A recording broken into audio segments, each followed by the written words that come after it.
Good evening and welcome to the book stall. In partnership with Trees That Feed Foundation, we are very happy to welcome you to a discussion with Russell Fielding, author of the new book, Breadfruit, 3 Global Journeys of a Bountiful Tree.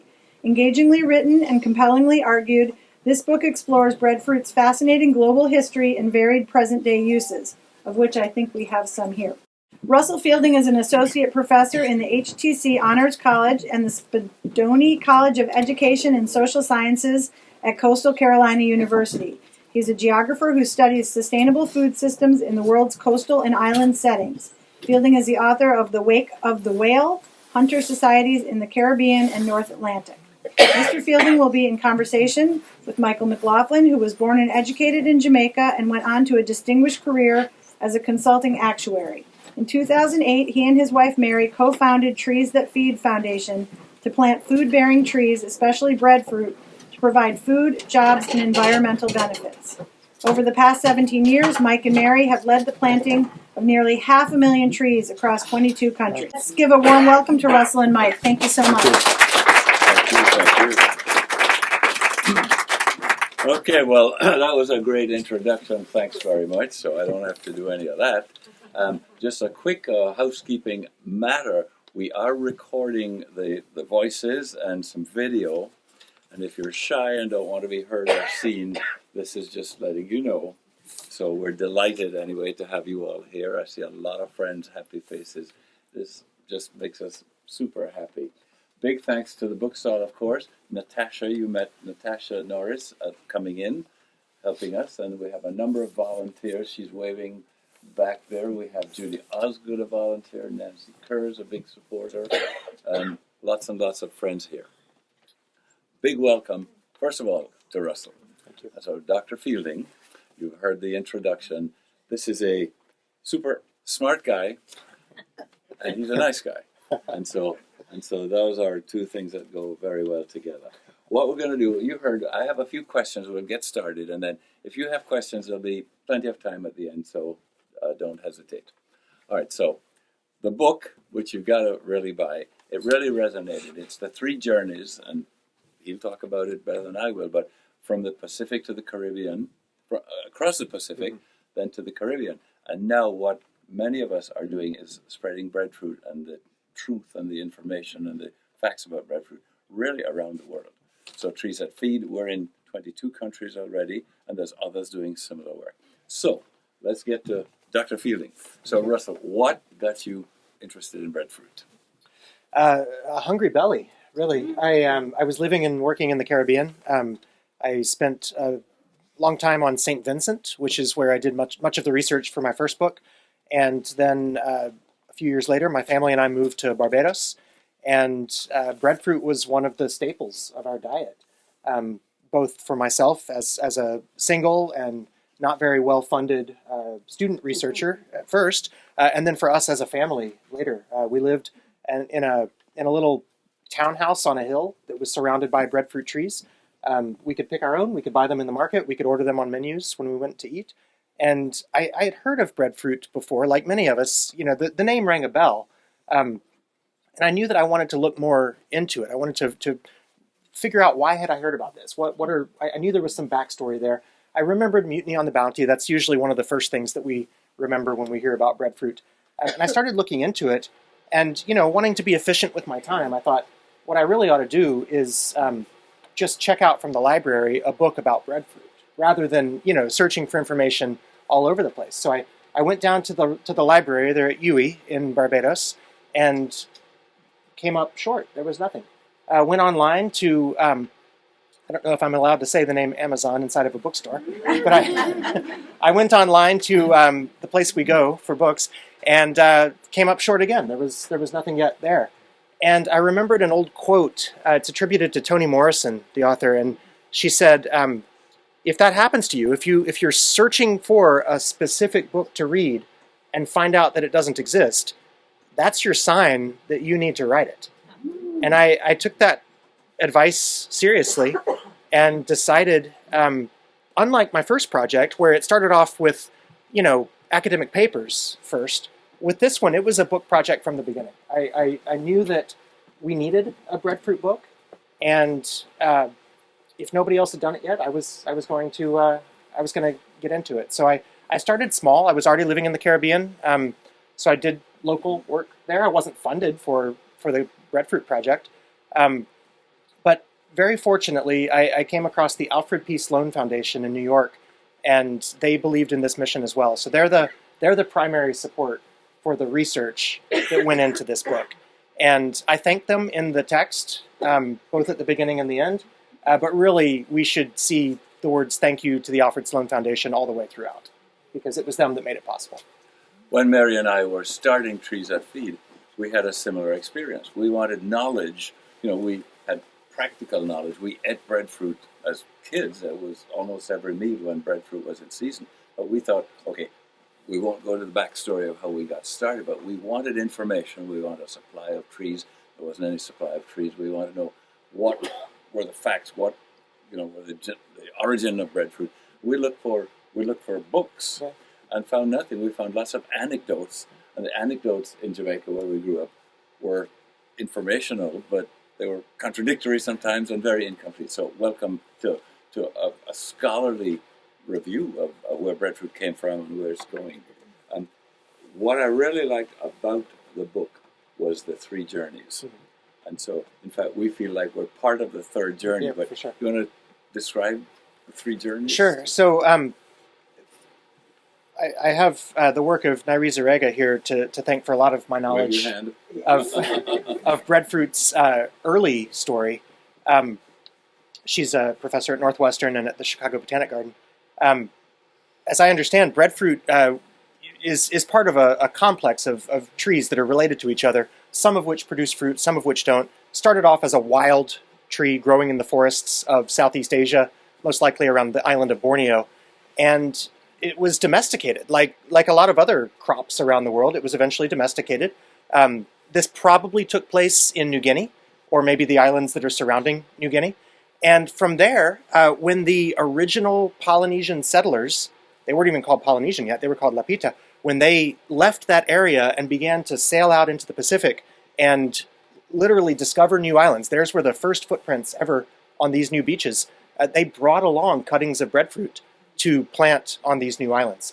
Today, in the Pacific, nearly every island where people have ever settled, you'll find breadfruit growing. And it's because of that first journey, which took it from its point of origin and its point of domestication all the way across the Pacific Ocean. The second journey has a bit of a darker cast to it in terms of its story. It's a darker cast that turned into something good, but it started off from not the purest of intentions. The British government sent ships to Tahiti to collect breadfruit to bring over to the Caribbean and plant so that the people enslaved on their sugar plantations would have something to eat that didn't require a lot of work. The rumor about breadfruit was that it just grew spontaneously, didn't need any human intervention. Of course, anybody who's ever tended a breadfruit tree knows that's not true. But that was the story that went ahead of it. So the British sent first a ship named the Bounty that collected breadfruit from Tahiti. The mutiny put a stop to that mission. The breadfruit was thrown overboard and the Bounty was burned after the mutineers found a new place to settle. But the British were persistent. I think we understand the British are a persistent people. They sent another pair of ships over, successfully collected breadfruit again, brought it to the Caribbean and established it there. I say it's a dark story because it was done in support of slavery. And we need to, I think that's something important to acknowledge, that this was not a beneficent gift to the people of the Caribbean. This was meant to further the condition of their enslavement. But, as resourceful as the British are, the Caribbean people are even more so. After emancipation, and even now, after most Caribbean countries have become decolonized, the Caribbean people have embraced breadfruit, not 100%. There are some holdouts. They've embraced breadfruit as something of their very own. It's no longer seen across the board in the Caribbean as an import or as something foisted upon the people. It's seen as a native food by the majority and by the younger generation. That older generation, though, still has a bit of a grudge, and I think it's a well-founded grudge against breadfruit for its participation. But we're seeing that change, and a lot of that is changing because of the work that Mike and Mary and their Caribbean counterparts are doing to rehabilitate breadfruit in the cuisine of the Caribbean. And then the third journey is really what probably most of you are most familiar with if you know Trees That Feed and if you know Mike and Mary, and that is the introduction of breadfruit to new places around the world. And this is happening in two ways. First, the way that you're more familiar with Trees That Feed as a way of fighting hunger. Breadfruit's being planted in places where food security is low, and it's a reliable source of calories for people that otherwise don't have such a reliable source. But the other way is kind of the counterpart to that, and that's that people who are interested in cuisine, people who are foodies, we would call them, or people who are interested in nutrition, particularly plant-based diet, are discovering, you can put that word in quotes, are discovering breadfruit as a new, to them, food that is worthy of consideration for the refined diet, for the refined menu. And I think that's really interesting that it's being used both as a food to fight hunger and as a food in what we would call high cuisine. It doesn't fit into one niche only. It's really a food for everyone, and it crosses economic boundaries in that way. So I think of breadfruit as a traveling crop. It's a crop that has traveled across oceans, and now it's a crop that's traveling around the world. And that history describes some of the perspectives that people have toward breadfruit. Yeah. Again, when Mary and I were starting, there's a lot of people that thought, it's not necessary. There's lots of breadfruit. There's breadfruit falling on the ground. It's wasting. And that's true during the peak bearing season. But one view is that this work isn't necessary because there's plenty of breadfruit. There's the negative view as well, that it's related to this darker part of history. And there's still a little bit of that. And we hear people every now and then saying that it's not a good food. It has this dark history. To me, it's something that has a tremendous future potential. This is something that could feed the world. It's once you get a breadfruit tree established, you don't have to replant it. It's not like an annual crop. And so what we want to do is to find ways to get the word out. More governments, we're talking to governments as to how to get breadfruit, to get food independence. Barbados is an example, but many others. That's the kind of big background. Russell did like 5 years of research, just to come up with this book. It's incredibly rich in content, but there's a lot of little anecdotes in there. You want to relate a couple of stories of people you've met or Sure. Yeah, I find that when I write the way that I want to write, I don't fit into the box of academic writing. I published the peer-reviewed articles I needed to get tenure, but my real joy is writing in this style, which is, it's vetted. I've checked my sources, but it's also personal.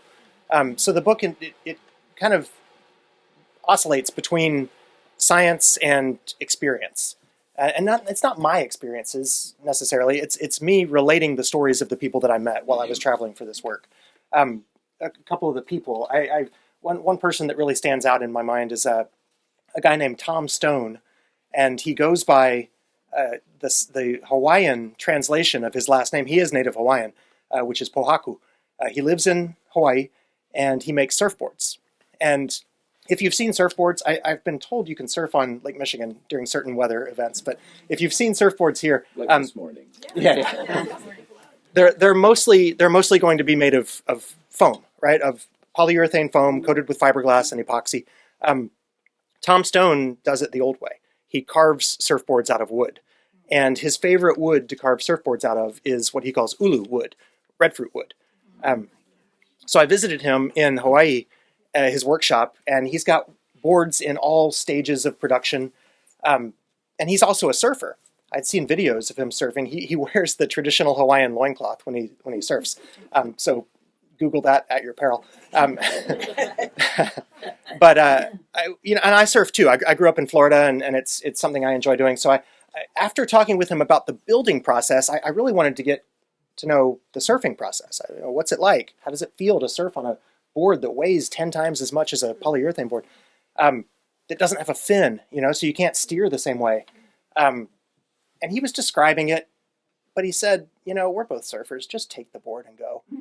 So I did, and I took his surfboard, which these things they sell for thousands of dollars, and they hang in museums. There's one at the Waikiki Surfrider in downtown Honolulu, hung up as a decoration. I took this board, which is priceless, and went out surfing, and it was incredible. I had never ridden a board like this in my life. Any of you that have ever surfed, the board rides high in the water. It's foam. It floats up so high. This board was just below the surface, and it flexed with the waves. I felt like I was connected to the ocean in a way that I had never been before on a surfboard.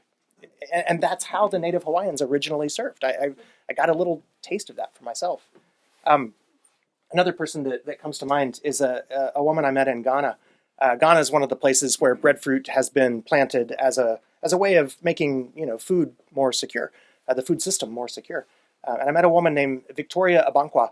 She works for the local extension office there in Elmina, Ghana, and her job involves, like a lot of people that work for an extension office, she has many different things that she does, but what she does best is promotes breadfruit.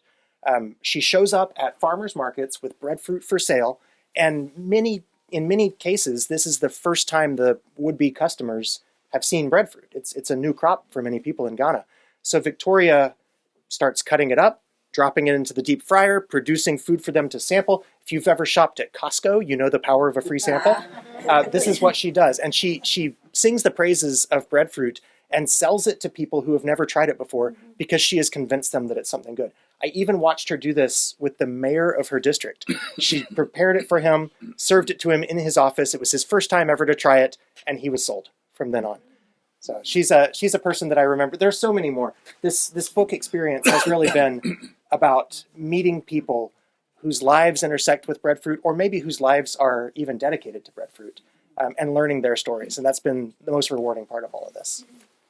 So if you're going to advise Mary and I and others as to how to get people aware of breadfruit and its nutritional power, its value, the fact that it's exotic, it's no longer this dark history, but rather it has this huge potential.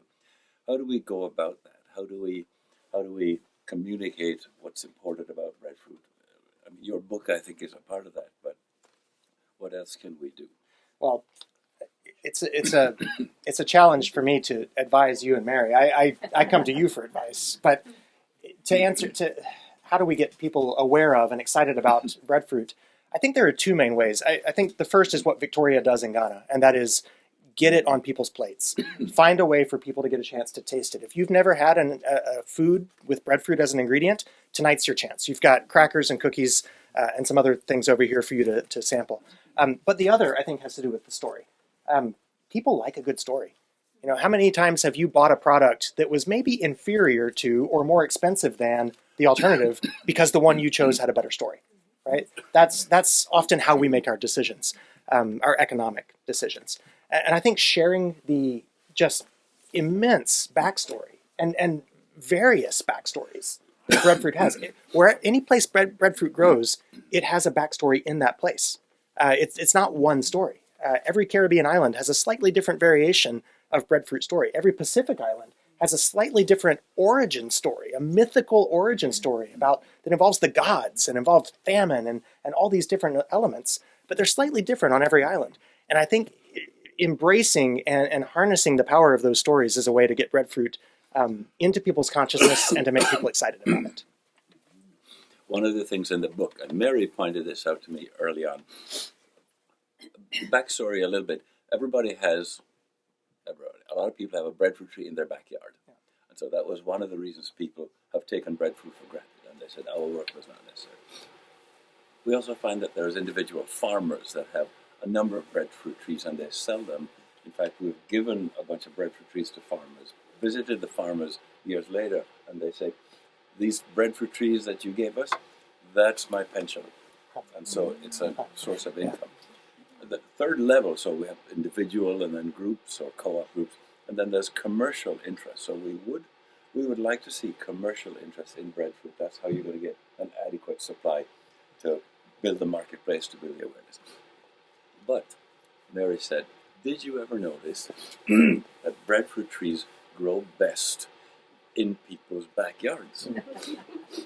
And so the yield is better. What's the magic there? I think you observed the same thing. What do you think is going on? I've seen it in more than one place. You're right. I mean, it's consistent that breadfruit does better in proximity to people. And part of that might be related to the history. Breadfruit, early on in its domestication and its propagation across the Pacific, that first journey that I talk about in the book, it's apparent from the comparison of different varieties of breadfruit on different Pacific islands, and I'm leaning on Nairi's work on this as well, that people were making choices in which specific trees they propagated. It wasn't just take whatever you can get and go plant it on the next island. People were selecting for certain characteristics, just like you would do if you were, propagating roses, or like the Dutch were doing with tulips so many years ago. They're looking for certain characteristics and propagating those intentionally. And one of those characteristics is seedlessness. People in the Pacific, history and botany show us they obviously preferred breadfruits without seeds than breadfruits with. So think of grapes. When you go to the supermarket to buy grapes, you're mostly going to buy the ones that are seedless. They're easier to eat. My children chew one that has seeds and think, "What is this?" It was the same with breadfruit. But when a plant loses its seeds, it loses its ability to propagate itself in that way, right? So breadfruit can propagate by sending up shoots from its roots, but it doesn't have that ability to produce seeds that are then dispersed by animals or spread further away like that. So what breadfruit was doing as it was becoming domesticated was it was becoming reliant upon people. It was forming a symbiotic relationship with people. The breadfruit fed the people propagated the breadfruit. And that's what you see across the Pacific Ocean. It's what you see in other parts of the world where breadfruit grows too. It was pointed out to me in Ghana when I was out with these agricultural extension officers, and we talked, these are very level-headed people, maybe the breadfruit near the house, it's finding some water from a leaky pipe or something. But I talked with a woman in Tahiti about this who took a much more philosophical approach and said, no, the breadfruit needs to know that you're still there. That's why it grows better close to your house, because it knows that you're close by. So it's a plant that is in symbiosis with people. It's not a plant that does as well without human presence. We're getting to where we're going to invite the audience to ask a few questions, and we have some scholarly members in the audience as well. Why don't we open it up? John, you want to ask your first question? With pleasure. Thank you for inviting me. I would like to touch on two things based on the conversation we just had. First of all, the darker side of it, as you put it, the irony behind the whole thing is the fact that they were feeding the slave something that has nutritional value, exceptional nutritional value. You're talking about lowering blood pressure. You're talking about it's gluten-free to begin with. You're talking about regulating the sugar level in your body. This food, well, we call it food, is a magical food. It has all the nutritional value you can take of. I'm being a little passionate about it. Yeah, that's good. My background is chemical engineering, and I studied food science as well. So I studied it very, very well, to the point that I become a fanatic of it. Okay? I mean, I cannot help it. So they were feeding the slave something that could keep them alive, and God knows they stay alive. And they were able to go day after day and work hard and still be alive. So that's the side of it I wanted to point out. Yes. It was a blessing in disguise. It was a blessing in disguise, and people at the time, they didn't know it. As a matter of fact, they call it slave food, food for the slave. They probably didn't quite consume it, the masters and all the rest. Another thing regarding how we're going to communicate that to the rest of the population, I'm from Haiti. There is that stigma, kind of prejudice against that particular breadfruit. People who don't know the value of it. I do know the value of it. I would eat breadfruit in so many ways. Fry, express, you name it. It's very, very wonderful, that kind of food. The second part, how we're going to propagate it, how we're going to educate people.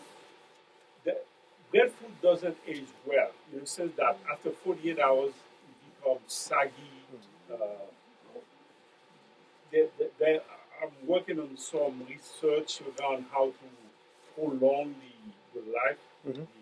the Shelf life life. of One of the ways we do that is to encourage processing. So when there's a large amount of breadfruit that would otherwise waste, we say you dehydrate that, you dry it, or you could freeze it, depends on Yes, what yes. resources you have available, and then you can have some breadfruit year round. yeah, So now, John, we're going to give you a job. You have to write the next book on Yes. breadfruit. So we have a couple of questions I have coming a lot up. of notes. That's Now, right. Very good, very good. I I don't have a want gentleman to at the back. monopolize the conversation. Sure. I would like to add one more thing. The best way to add value to breadfruit is by transformation. I was in Dakar, Senegal last May, and at the university, I was invited at the university, and we got to talk about how we can have food security in the country. And we discussed breadfruit, transformation of breadfruit into flour. The fact that it doesn't age well, if you transform it into flour, it would last a whole year, shelf stable. And also, if you extract the protein from the breadfruit happens to have protein that has all the essential amino acids. Essential amino acid means the amino acid that our body cannot produce. You will find that in breadfruit. And that's perfect. All the 9 essential amino acids you will find it in breadfruit. So if you do transformation into flour, if you extract protein from breadfruit, bingo. We agree with you. Now go write your book. We have a couple of questions. There's a young man at the back who wants to get a word. Go ahead. I've done the research. I can't find any restaurants serving breadfruit in Chicago. Are there any that you know of? There are some Jamaican restaurants. As John pointed out, breadfruit has a short shelf life. So it's very hard to get a good quality fresh breadfruit. Down in Rogers Street, there's a marketplace there. Mary goes down, and if they come in on Saturday, you better get there by Saturday at 10 a.m. because they're in demand. But there's value-added products. So there's tostones and pancake mix. There's a lot that's available online. At this Jamaican market in Rogers Park? Yes, Okay. and also online. So, yes. And Yeah, we I got encourage- chips from Amazon. Oh, sorry. The place that should not be named. That's the only thing I was able to find. Any comments, Russell, on the types of products? I mean, we debate this all the time. What would be appealing? One of my theories is that you give people something that's interesting, but not too different from what they're already accustomed to. Well, What about fermentation? so there's a couple of ways to ferment breadfruit. There's the traditional way from French Polynesia, where you bury it underground and it turns into kind of a paste that lasts years.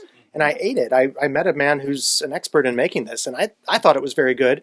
I don't know if it would sell in Chicago, but I certainly would eat it again. But another way of fermentation that maybe we're more familiar with is the production of alcoholic beverages. And there are people making wines, there are people making breadfruit beers, and the one that maybe is the most famous in the United States is Mutiny Island vodka, which is distilled from breadfruit. It's the only starch used. And the Trees That Feed has a loose affiliation with Mutiny Island vodka, and I went down to the Virgin Islands where it's made, and I met the people making it. So there are ways to create something shelf stable. I agree with you, though, that making something familiar is an easy bridge into something new. And I have kind of a love-hate relationship with the comparison, but breadfruit is often compared to potatoes. Fresh breadfruit, when you've just harvested it and you're ready to cook with it in the kitchen, it's often compared to potatoes. And I have some reasons to be against that comparison. I think it is different. It's its own. It's not a tree potato. It's its own fruit. It's not a lesser form of potato. But it can be used like potatoes in a lot of recipes. So if you go to the website of the Hawaiian Ulu Cooperative, Ulu just means breadfruit in Hawaiian, they have hundreds of recipes for free on their website. And most of them involve replacing potatoes with breadfruit. It's something you're familiar with. Other question over here? A basic question. Where did breadfruit get its name? I have a basic answer. There was a pirate named William Dampier from England. He was sailing across the Pacific trying to hunt down and take a Spanish galleon, and they stopped in Guam for supplies, and he was handed this fruit, this thing. He didn't know it was a fruit, but this large object, and told to eat it. And he watched the native people in Guam prepare it. And then when they served it to him roasted, he said, this is just like the bread that we have in England. So it didn't have a name yet in English. So Dampier took it upon himself to call it breadfruit. And today, even in even in languages other than English, it's called breadfruit. In most European languages, at least, have simply translated breadfruit into their own language. So fruit à pain in French. In Haiti, they call it véritable. Vegetable. Véritable. Okay. La veritable. And we know enough Creole to say why that happened. And so when the British brought breadfruit to the English-speaking colonies, the Spanish thought that was a good idea, the French thought it was a good idea, and they brought breadfruit to Haiti, and the only problem was that breadfruit had seeds. Some people in Haiti actually still eat the seeds, they're nutritious, but the local people rejected it, it wasn't as acceptable. The French came back later on, years later, with breadfruit with no seeds, and lamberitable means the true one, the correct tree.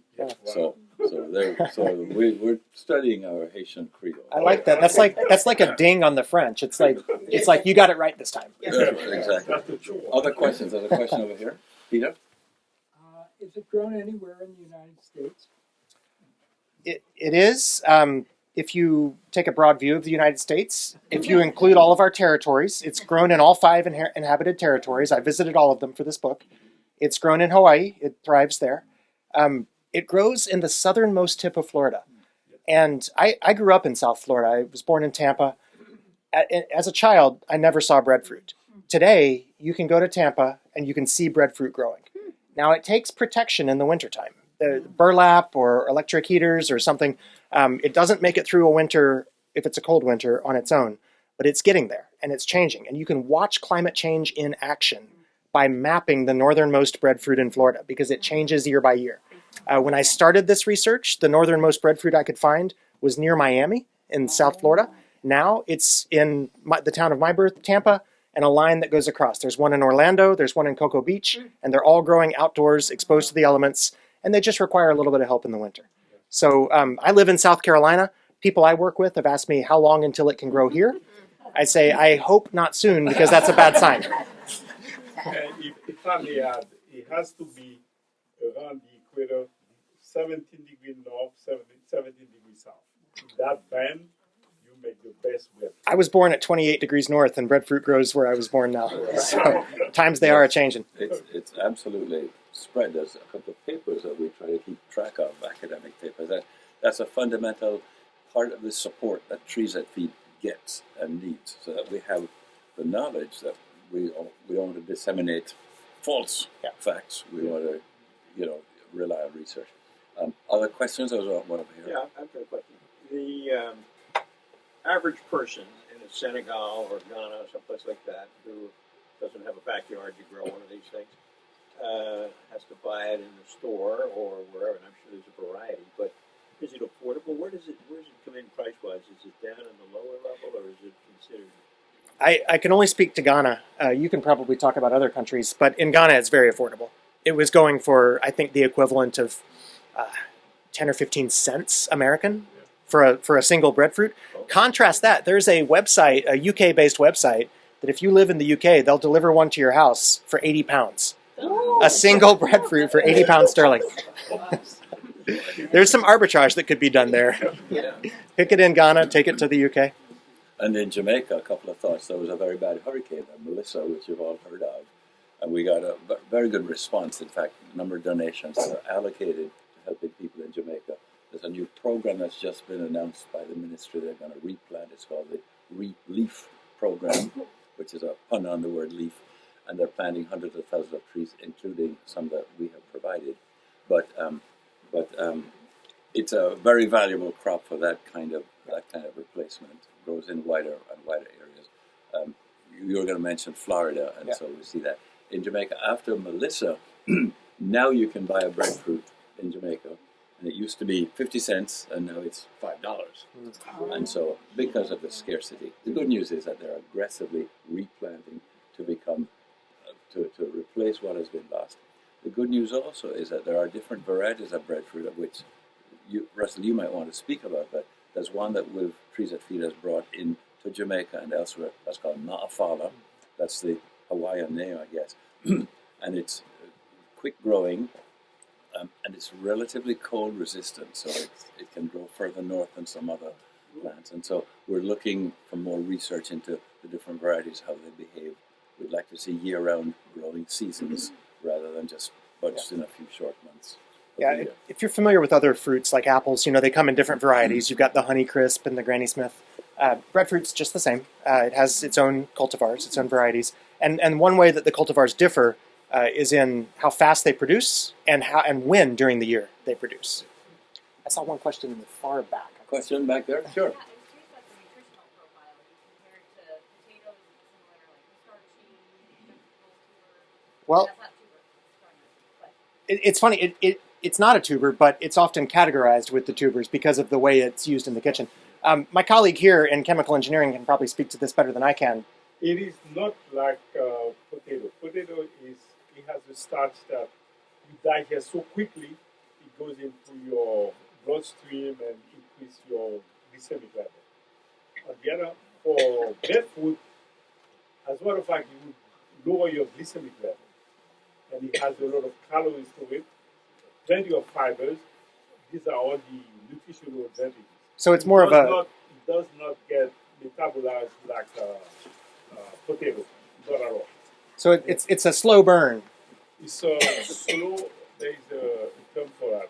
Slow burn, if you will. Yeah, non-medical term. I will say a lot of the nutritional profile... But slow, A lot of the differences in the nutritional profile depend on when you harvest the fruit.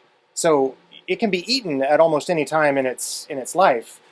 Even the young ones that are just rock hard can be pickled. And the older ones, the more mature, overripe fruits are very sugary.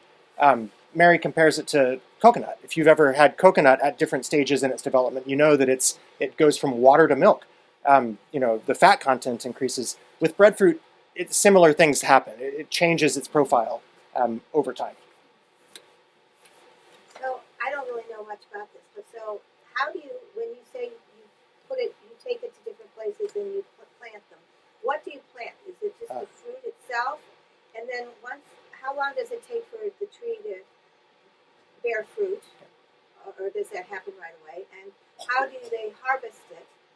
And when they harvest it, is there a purpose in mind for? I mean, if you're picking it off a tree, that's one thing. But they're not all ready at the same time, or they are, or do you need a whole group of people if you have a whole bunch of them? Or how does that all work? The whole how-to. She's gonna start a farm. Yeah. Okay, when we're done with it. One of the challenges, and Russell will correct me if I say anything wrong. There's no seeds to plant, so you have to propagate either using roots or stems. You could graft, or best of all, there's tissue culture, the same way that orchids and petunias and everything else is propagated. So when we first got started, we placed an order with a tissue culture organization in Florida, I guess it was at the time, and we ordered 1,000 plants. And they propagate in a lab under sterile conditions. So finally they called us back, and I'm prompting Mary, she's on the phone, I say, honey, make sure that they have all 1,000 plants, because that's a big order. And she said, well, how many do you have? And they said, we've got all 20,000 for you. And so they can produce very large quantities. We've found that we can get large quantities with other methods of propagation, but that's a very good way. But then you buy a tree that's that big. So now you have to nurture that, harden it, get it in a pot, then plant it and distribute it when it's larger. When it's maybe 2 or 3 feet tall, it's ready to go out in the field. This is the short version of the story. And then in about 3 years, you start to get fruit. So I don't know if you want to add. Well, and she asked about harvesting too. Yeah, I mean they're usually seasonal, so it's true that not every fruit is at the same level of ripeness exactly at the same moment, but within the same few weeks, that's when that tree is bearing. Most of the traditional cultures have some kind of a pole-like tool for picking. They grow high above. People usually prune their trees so that they don't have to climb quite as high to get them. But you've got a pole for picking, a basket for catching, or an assistant for catching if you trust them.